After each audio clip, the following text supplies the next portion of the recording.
სახელმწიფო პოლიტიკური თანამდებობის პირის, ასევე სახელმწიფო მოსამსახურისა და საჯარო მოსამსახურის სიტყვიერი შეურაცხყოფა ან სხვაგვარი შეურაცხმყოფელი ქმედება ადმინისტრაციულ პასუხისმგებლობას გამოიწვევს. შესაბამის კოდექსში დაგეგმილი ცვლილებებით, რომელიც ქართულმა ოცნებამ მოამზადა და პარლამენტში უკვე ინიცირებულია, ასეთი ქმედება გამოიწვევს პირის დაჯარიმებას 1500 ლარიდან 4000 ლარამდე ოდენობით ან ადმინისტრაციულ პატიმრობას 45 დღემდე ვადით.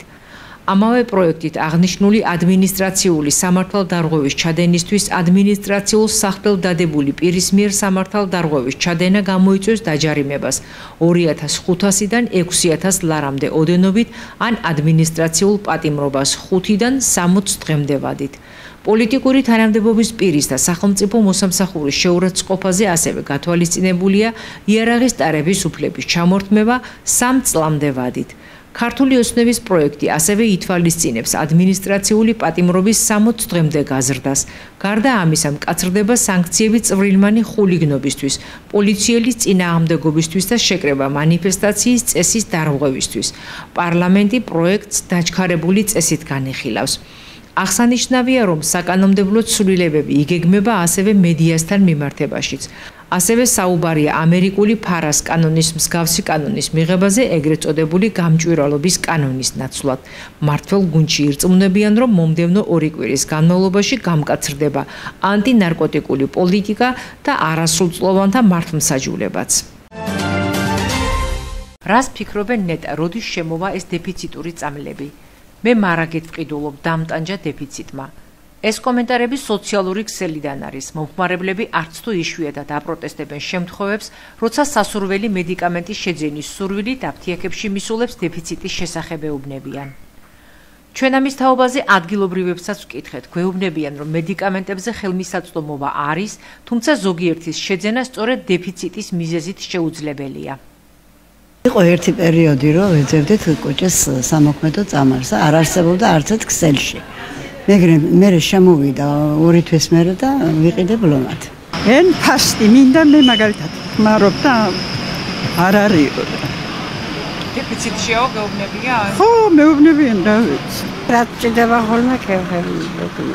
პირადად წამლებს ვიძებს ყიდულობ ჩემ თავისთვის, ჩემი შვილიშვილისთვის, მაგრამ სულ დეფიციტი რა. დედა მყავს 86 წლის პენსიონერი. და მაგ მედიკამენტებზე ყოფილა ისეთი საუბარი, რომ აი ვერ მივიღე იქ. რას გეუბნებიან დეფიციტშიაო? ხო, არ არის იმაში რა ქვია, მოქმედებაში არ არის. ეს მოქმედება რა არის, ვერ გავიგე მე. ანუ დეფიციტშიაო ესე გეუბნებიან? ხო. დეფიციტური წამლები თუნდაც დროებით გარკვეულ უხერხულობას უქმნის ექიმებსაც, რა დროსაც ისინი ალტერნატიული მედიკამენტით ჩანაცვლების პრაქტიკას მიმართავენ. უნდა უხერხულობა, ახლა მაგალითად ვარფარინი არის პერიოდები, რომ აუცილებელი წამალი ეს, ვისაც მოციმციმე რითმი აქვს და არ არის ხოლმე. ჩანაცვლება შეიძლება სხვა წამლით. მაგი ხო ჩვენზე არ არის დამოკიდებული, ვის შემოაქვს და რა შემოაქვს და მაგაზე მე რას გეტყვით. უხერხულობას ქმნის, რა თქმა უნდა. სპექტრი ფარმაცევტულ ასოციაციასაც დაუკავშირდა. ლევან გოგიბერიძე გვეუბნება, რომ თემა დისტრიბუტორების დასალაგებელია, თუმცა ამასთან რამდენიმე ვერსიაზე გვესაუბრა. მისი თქმით, ერთ-ერთი მიზეზის შესაძლებელია რეფერენტული ფასებიც იყოს, რაც თავის მხრივ პრობლემას ფარმაცევტულ კომპანიას შეიძლება უქმნიდეს. ეხლა დამერწმუნეთ, რომ არც ერთ კომპანიას არ უნდა რომ ბაზარზე რაღაცა მედიკამენტის მიმართულებით იყოს დეფიციტი. შეიძლება იყოს მიზეზი, რომ რაღაცა მიმართულებით წარმოებას ექნება პრობლემა საზღვარგარეთ და ვერ ხორციელდება იმპორტი, შესაძლებელია რომ თვითონ ამ მიწოდების ჯარში იყოს რაღაცა პრობლემა, საბაჟომ გააჩერა ან ასე შემდეგ და ასე შემდეგ, შეიძლება ესეც იყოს. შეიძლება ისიც იყოს, რომ რეფერენტული ფასების შემოღების შემდეგ რაღაცა კომპონენტი ვერ ჯდებიან ამ ფასებში, ანუ რამოდენიმე სხვადასხვა კომპონენტია. ჩვენ სააფთიაქო ქსელების ნაწილთან დაკავშირებაც ვცადეთ, თუმცა მითითებულ ნომრებზე მათთან კომუნიკაცია ვერ მოხერხდა. მათი გამოხმაურების შემთხვევაში სპექტრი მზად არის პასუხები მოგასმენინოთ. არის ვარაუდი, რომ მომავალ კვირას მიუნხენის უსაფრთხოების კონფერენციაზე დონალდ ტრამპის ადმინისტრაცია უკრაინის წინააღმდეგ რუსეთის ომის დასრულების შესახებ გეგმას გამოაქვეყნებს. ინფორმაციას ბლუმბერგი ავრცელებს. გამოცემის წყაროების ცნობით, ომის დასრულების გეგმას ტრამპის სპეციალური წარმომადგენელი უკრაინასა და რუსეთში კელონი წარადგენს. გამოცემა წერს, რომ გეგმის მოსალოდნელ ელემენტებს შორისაა კონფლიქტის პოტენციური გაყინვა და რუსეთის მიერ ოკუპირებული ტერიტორიის გაურკვევლობაში დატოვება. ამავდროულად უკრაინისთვის უსაფრთხოების გარანტიების მინიჭება, რათა მოსკოვმა ხელახლა შეტევა ვერ შეძლოს. ცნობისთვის მიუნხენის უსაფრთხოების კონფერენცია 14-16 თებერვალს გაიმართება.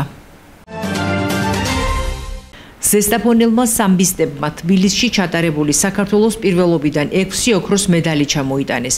ნინო ჩადუნელი კადეტ გოგონათა შორის 72 კილოგრამ წონით კატეგორიაში საუკეთესო იყო. ჭაბუკებში ჩემპიონები გახდნენ ნოდარ სვიანაძე, დიანა გაჩეჩილაძე და თამარ გეწაძე. ახალგაზრდებს შორის კი პირველობა არავის დაუთმეს გაგა ჯუღელმა და ბექა თურმანიძემ. წარმატებული სპორტსმენები გვეუბნებიან, რომ ეს შეჯიბრი მათთვის შესაძლებლობებისა და უნარების გამოვლენის საუკეთესო საშუალება იყო. შედეგად კი წარმატებები საჭიდაო არენაზე თავდაუზოგავი ბრძოლების ხარჯზე მოიპოვეს. საქართველოს ჩემპიონატი სამბოში ვიჭიდავე მეორე 54 წონით კატეგორიაში. დავიკავე პირველი ადგილი და მადლობა სურთი იმ ადამიანებს, ვინც გვერდში მედგა ამ ჩემპიონატზე და წარმატებებს უსურვებს სხვა დანარჩენ მონაწილეებს ევროპაზე. თანაბარი ბრძოლა იყო ჩემი აზრით და მომავალში წარმატებებს უსურვებ ყველა მონაწილეს. ვიჭიდავე სამბო თბილისში, დიღომში. ეს ჩემთვის პირველი იყო, პირველად ვიჭიდავე ამ მასაკში, ამ წლოვანებაში და თვითონ სამბო ძალიან ნერვიულობდი. მაგრამ ჩემს უკან იყვნენ ჩემი გუნდელები, ჩემი მასწავლებლები და ჩემი ოჯახის წევრები, რომლებიც მახმევდნენ. ძალიან ემოციებში ვიყავი, მაგრამ როგორც იქნა მოვიგე, გავიტანე ჩემი და გავიკავე პირველი ადგილი. იყო სამი პირველი ბოლოში შემხვდა ფინალში თელჯორელი იყო დანარჩენი არ მახსოვს და დანარჩენი ისინი იყო საკმაოდ ძლიერი და გამიჭირდა ცოტათი, მაგრამ მოვიგე მაინც და გავიკავე პირველი ადგილი.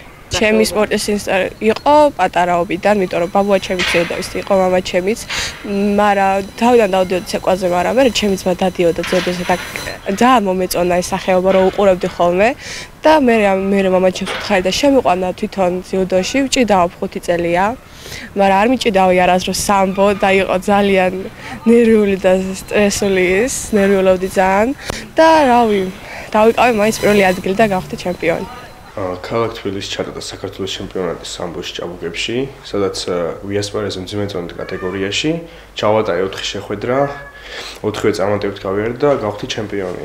ამის შემდეგ წავალა კვიპროსში ევროპაზე და ვეცდები რომ გავახარო ჩემი ქალაქი და ჩემი ქვეყანა. საქართველოს ჩემპიონატს ამ ტურნირის შედეგების მიხედვით მეორე და მესამე ადგილოსანი პრიზიორებიც ჰყავს ზესტაფონიდან. მეორე ადგილებზე გავიდნენ ნანა ჭიჭინაძე, ნოდარ შარიქაძე, საბა კლდიაშვილი და გოგა გორგოძე. ანასტასია გაბრიაძე და ნინო გუნცაძე კი მესამე პოზიციას დასჯერდნენ. კადეტებში ვიჭიდავე, სულ ჩავატარე 4 შეხვედრა, 3 აქედან მოვიგე და ფინალში დავმარცხე და ვიკავე მეორე ადგილი. ჩემი თავით კმაყოფილი დიდად არ ვარ, მაგრამ რაც იყო და შემდეგში ვივარჯიშებ და ყველაფერს გავაკეთებ, რომ პირველ ადგილზე გავიდე. საქართველოს პირველობა სამბოში 31 იანვრიდან 2 თებერვლის ჩათვლით თბილისში დიდი დიღმის სპორტულ კომპლექსში ჩატარდა. მასში მონაწილეობას სხვადასხვა ასაკობრივი კატეგორიების მიხედვით კადეტები, ჭაბუკები და ახალგაზრდები იღებდნენ.